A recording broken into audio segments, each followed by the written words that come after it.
आज शाम तक मुझे चाहिए, मैंने एक बार कह दिया है। नहीं मिला तो मैं एक की खाल उधड़ के रख दूंगा। आज शाम तक बस। इडियट।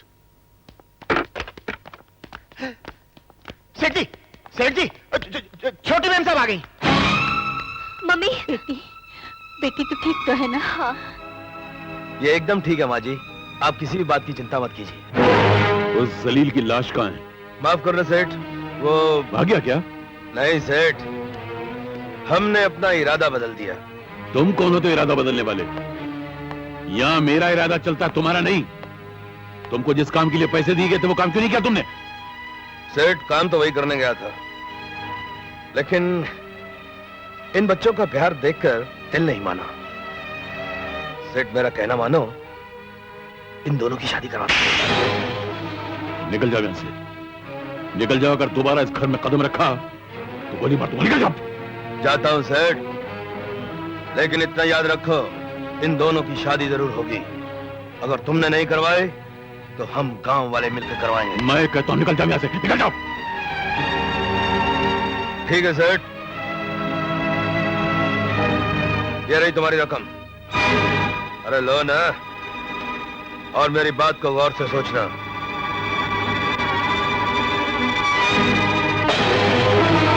तो कड़ी का गुलाम, इसको मैं जिंदा तो नहीं छोड़ूंगा। नहीं नहीं नहीं नहीं सेठ जी, इस वक्त जग्गू को मारने से गांव वाले भड़क सकते हैं क्या? और वैसे भी पेड़ को काटने के लिए पेड़ की शाखाओं को काटने से काम नहीं चलता है, उसको जड़ से उखाड़ देना चाहिए क्या? और इस फसाद की जड़ है भोला। जब भोला ही मर जाएगा तो जग्गू छोटी मेम साहब की शादी का हाँ करवाएगा क्या? कुछ गड़बड़ है सेठ जी? तू आजकल बड़ी अकलमंदी की बातें करने लग गया है। वो सेठ जी, जब मुसीबत आती है तो मेरी खोपड़ी डबल काम करने लगती है। जैसे वर्ल्ड वॉर सेकंड में हिटलर की खोपड़ी ने क्या काम किया था। हिटलर है क्या? नहीं, हिटलर तो आप है मालिक, मैं तो बटलर हूँ क्या? हाँ सेठ जी, इसी मौके पर एक और आइडिया उभरने लगा है। क्या? सुना दो? ये हाथ हटवा दें जरा। क्यों? नहीं, थोड़ा डर लगी। भोला को मारना नहीं चाहिए, उसे जला देना चाहिए। उसको जब आग लग जाएगी तो लोग समझेंगे आग में जल गया, मर गया, लुट गया क्या?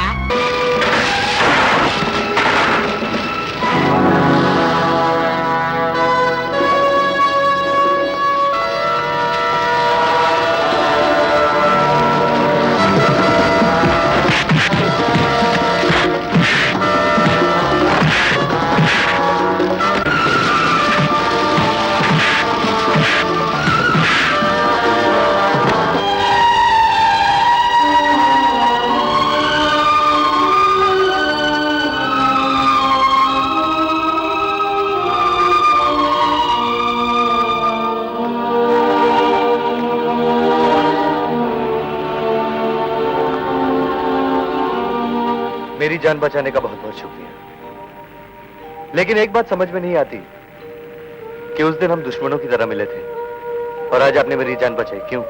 वजह क्या है? वजह सिर्फ इतनी है, जो आदमी धर्मपाल का दुश्मन है वो मेरा दोस्त है। सेठ जी, भोला अब तक राख बन चुका होता, मगर ऐन मौके पर किशनलाल आ गया और उसे बचा लिया। किशनलाल, किशनलाल,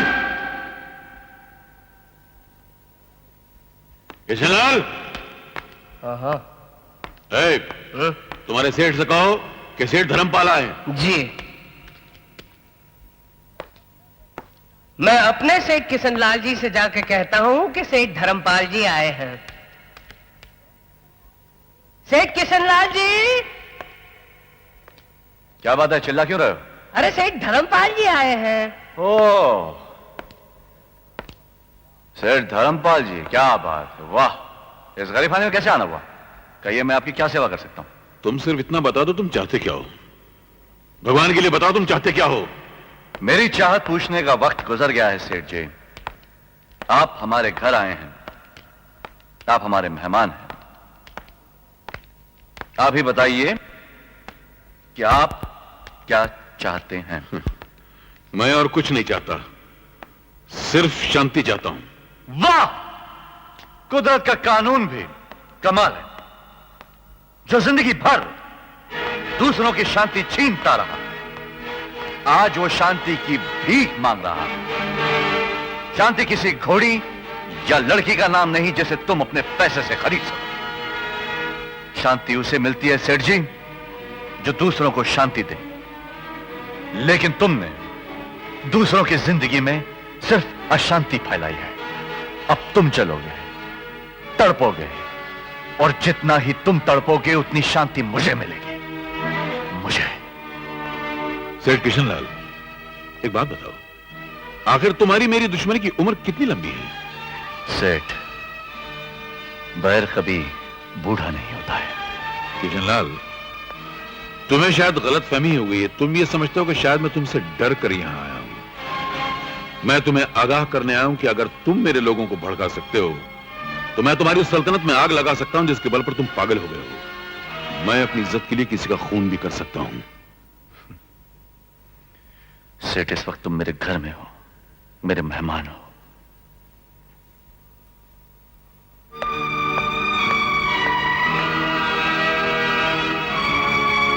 एक बात बताऊं सेठ जी, बुरा मत मानिएगा, इस सारे फसाद की जड़ आपकी बड़ी बेटी थी। बड़ी नहीं तो छोटी सही, उसके साथ आप सेठ किशनलाल जी की शादी करवा दीजिए। क्या है कि सारी झंझट खत्म हो जाएगी ना।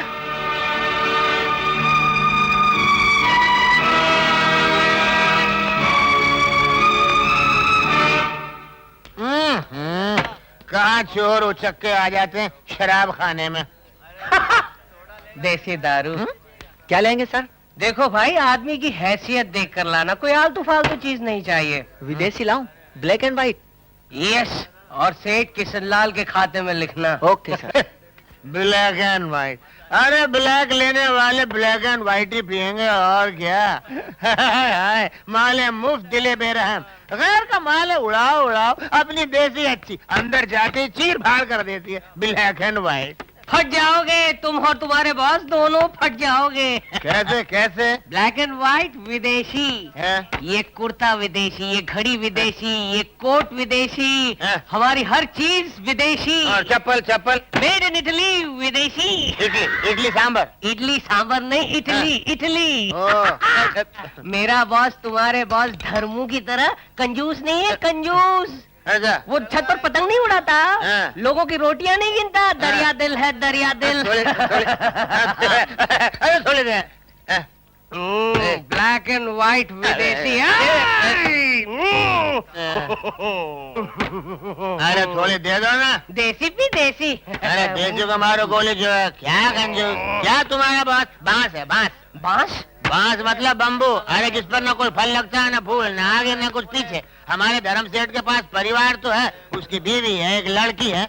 ये सब लीगल लिस्ट बता रहा हूँ। इलीगल तो बहुत बड़ा परिवार है। और तुम्हारे सेठ को सिर्फ पैसा कमाने से मतलब, दिन रात पैसा पैसा पैसा। ये सब कुछ ओम सुहा करके जाएगा, कोई भोगने वाला नहीं। हाँ तो बोलना तुम्हारे बॉस धर्मू से कि अपने कफन में 2 पॉकेट से लाए और सारा उसी में भर कर ले जाए। हाँ? देसी। अरे क्या देसी विदेशी की बात करता है? हमारे बॉस के पास कुछ बात तो है, कुछ दम तो है, कुछ लड़ सकता तो है। जो हमारे बॉस में है वो तुम्हारे बास में नहीं है। क्या तुम्हारे बॉस में दम है? अगर दम होता तो क्या मैं ये पीने जाता बोतल को?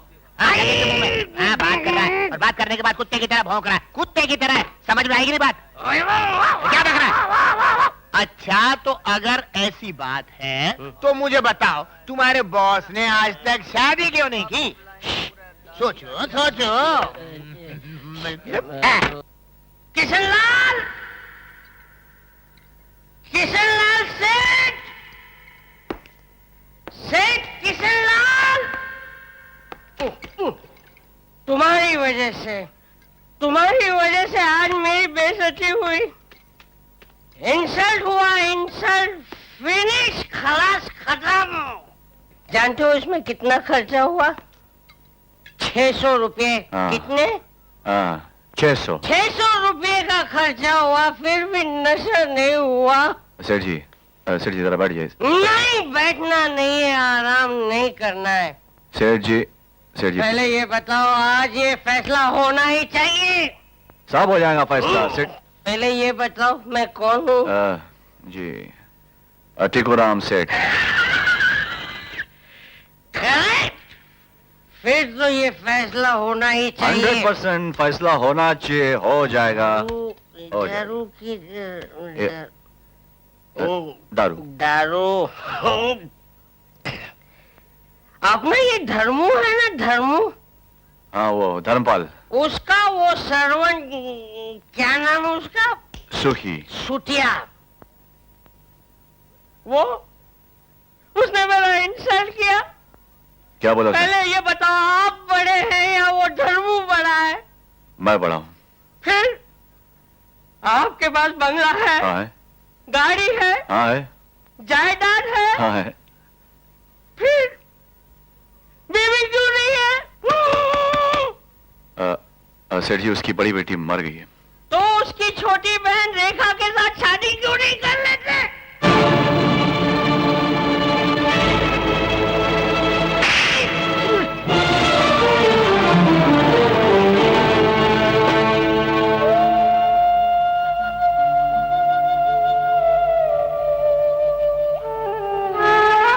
किशन, तुम उससे प्यार करते थे ना?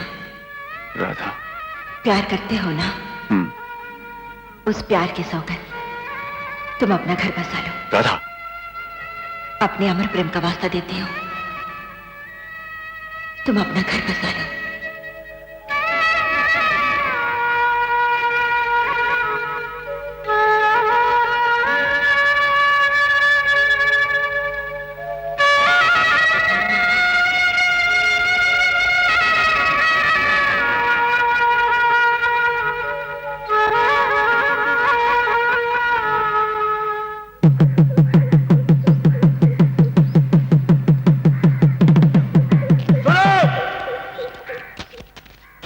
गांव के तमाम लोगों को एक गरीब आशिक की बारात में शामिल होने की दावत दी जा रही है। भोला की शादी सेठ धर्मपाल की बेटी रेखा के साथ होगी। मगर जग्गू दादा, ये शादी सेठ धर्मपाल जी कबूल करेंगे? सेठ कबूल करे ना करे, लेकिन ये शादी होकर रहेगी, क्योंकि ये मेरा फैसला है। सेठ जी, सेठ जी, हाँ क्या है? सेठ जी गजब हो गया। क्या हुआ? बाहर शहनाई की आवाज सुन रहे हैं?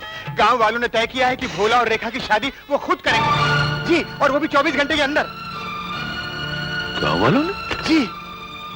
मैं एक एक को गोली मार दूंगा, पूरे गांव को जलाकर खाक कर डालूंगा। किस किस को गोली मारेंगे आप? किस किस से दुश्मनी लेंगे? आपकी इसी जिद पे राधा बिटिया की जान ले ली। तो तुम क्या चाहते हो, मैं भिखारी को अपना दामाद बना लूं? भोला की किस्मत को जानते हैं आप? एक समय किशन भी भोला की तरह था, आज वो आपके बराबर है। देखो, तो मुझे अकल सिखाने की कोशिश मत करो, मेरे मन में जो आएगा वो मैं करूंगा। भाग जाओ यहाँ से।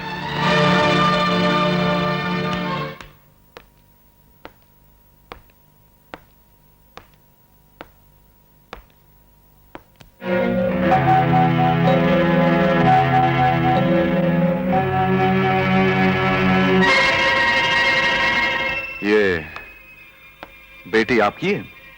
हाँ, क्यों? ऐसे ही इतनी खूबसूरत बेटी आपकी कैसे हो सकती है? शायद मां पर गई होगी। ये नहीं, मुझ पे गई।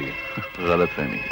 किशन, इससे पहले जब कभी तुम मेरे घर आए हो, साथ में बंदूक लेकर आए हो। आज लगता है अपने शब्दों के हथियार से मुझे जख्मी करने का इरादा लेकर आए हो। हाँ नहीं सेठ, गांव में बड़ी शहनाइयां सुनी तो सोचा शायद घर में किसी की शादी इसलिए चला है। तुम भी गांव वालों की तरह शायद मेरे जख्मों पे नमक छिड़कने के लिए आए हो? नहीं सेठ धर्मपाल, मैं यहां आपकी मदद करने आया हूं, बल्कि एक लिहाज से अपनी भी मदद करने आया हूं। तुम और मेरी मदद? जी हाँ, बात बिल्कुल साफ है। आज आपके गांव वाले आप ही के खिलाफ बगावत कर बैठे हैं। हो सकता है कल मेरे गांव वाले मेरे खिलाफ बगावत कर बैठे। देखिए सेठ जी, यह झगड़ा आपके और मेरे बीच में नहीं, बल्कि गरीबी और अमीरी के बीच में है, जो सदियों से चला आ रहा है।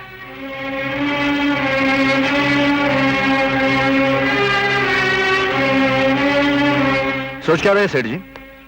कल तक जो लोग आपके टुकड़ों पर पल रहे थे, वो आज मशाले लेकर आप ही के खिलाफ बगावत करने की हिम्मत कर रहे हैं। मैं उनके मशालों से उनके घरों को जलाकर खाक कर डालूंगा। नहीं सेठ जी, ऐसी गलती कभी मत करना। आप गरीबों के दिमाग को नहीं जानते, उनमें मशालों से भी ज्यादा गर्मी होती है। सब्र से काम लीजिए, आइए मेरे साथ, आइए।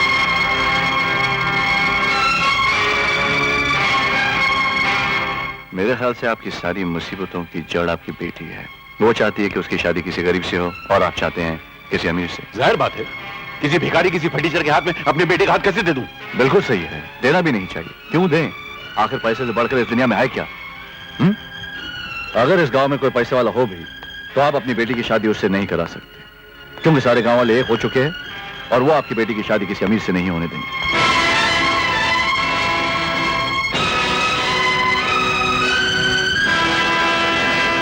हाँ, एक तरीका है, आप मेरे साथ मेरे गांव चलिए।